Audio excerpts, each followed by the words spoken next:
Right now తాడేపల్లిలో మాజీ మంత్రి విడుదల రజని మాట్లాడుతున్నారు. లైవ్ లో చూద్దాం. త్వరలో చూస్తారు.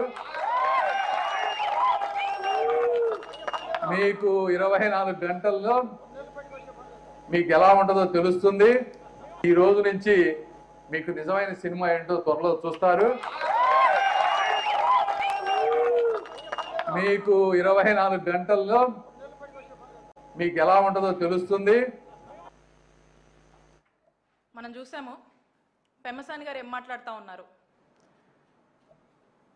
పెద్ద పెద్ద మాస్ డైలాగులతో రాంబాబు గారికి 24 గంటల్లో సినిమా ఏందో చూపిస్తామని చెప్పి మాస్ డైలాగులతో మాస్ వార్నింగ్లు ఇచ్చుకుంటూ మరి పాలకులే గూండాల్లాగా రౌడీల్లాగా మాట్లాడుతుంటే ఎక్కడ పోతుంది ప్రజాస్వామ్యం?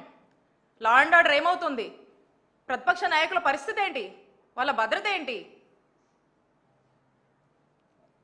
దీన్ని బట్టే మనకు అర్థమవుతా ఉంది వీళ్ళు ఏ విధంగా అక్కడ ఉన్నటువంటి క్యాడర్ని వాళ్ళ పార్టీ వాళ్ళని ఏ విధంగా రెచ్చగొట్టి ఈ దాడిలకు ఉసుగొలుపుతున్నారనేది మనకు స్పష్టమవుతా ఉంది.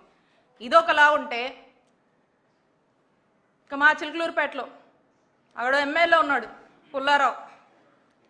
మరి అతను నేను అక్కడ తిరుమల లడ్డూ విషయంలో ఏదైతే జరగనటువంటి కల్తీ నెయ్యి అని చెప్పేసి ఏ విధంగా చంద్రబాబు నాయుడు గారి ప్రభుత్వము అసత్య ప్రచారం చేస్తుందో మరి ఇది తప్పు. స్వయంగా మనం చూసాము. ఈ సిబిఐ సిట్ ఇచ్చింది ఏమని, దీంట్లో ఎక్కడ కూడా జంతు కొవ్వు కలవలేదు నెయ్యిలో అని చెప్పారు.